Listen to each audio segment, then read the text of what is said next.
This past July, Donald Trump accepted the Republican nomination. Humbly and gratefully accept your nomination for the presidency of the United States.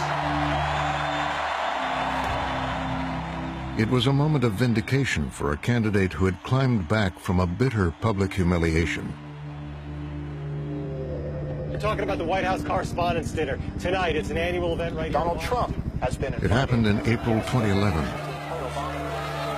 at one of Washington, D.C.'s most glamorous nights.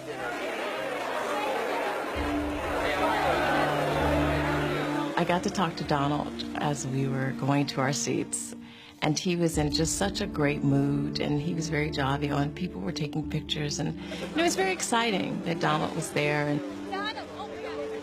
Trump's invitation to the exclusive gathering came after weeks of attacking President Barack Obama on television.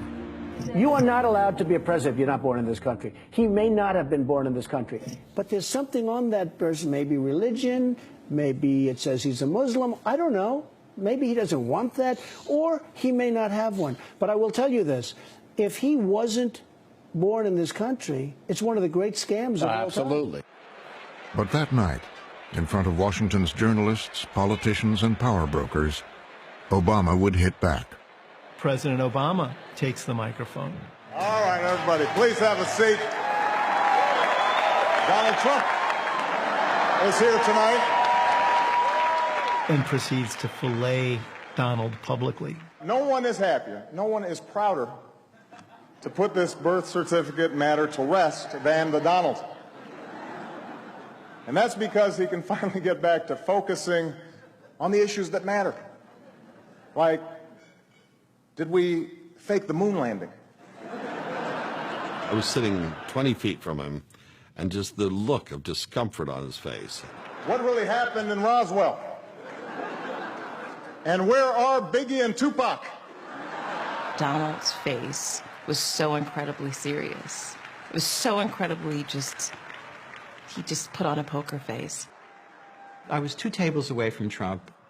The conventional way in Washington of absorbing a joke at the White House Correspondents' Dinner is to keep your chin up and at least pretend to have a sense of humor about it, even if you go cry into your pillow that night. Trump was steaming. His face was all locked in. He was not having a good time. All kidding aside, obviously we all know about your credentials and breadth of experience. For example, no, seriously, just recently in an episode of Celebrity Apprentice at the steakhouse, the men's cooking team did not impress the judges from Omaha Steaks. And there was a lot of blame to go around, but you, Mr. Trump, recognized that the real problem was a lack of leadership.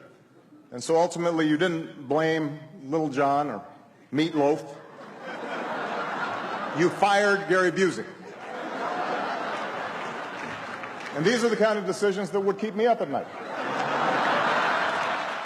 And he's being treated like a piñata by the President of the United States. And I think he felt humiliated.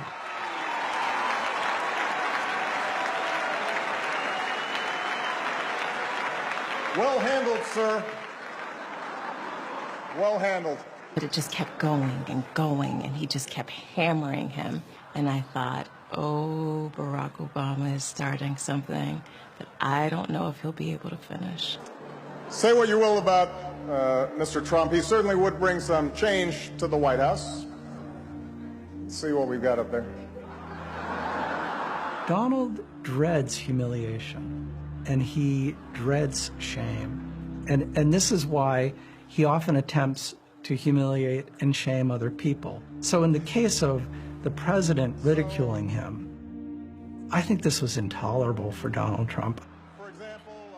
I think that is the night that he resolves to run for president. I think that he is kind of motivated by it.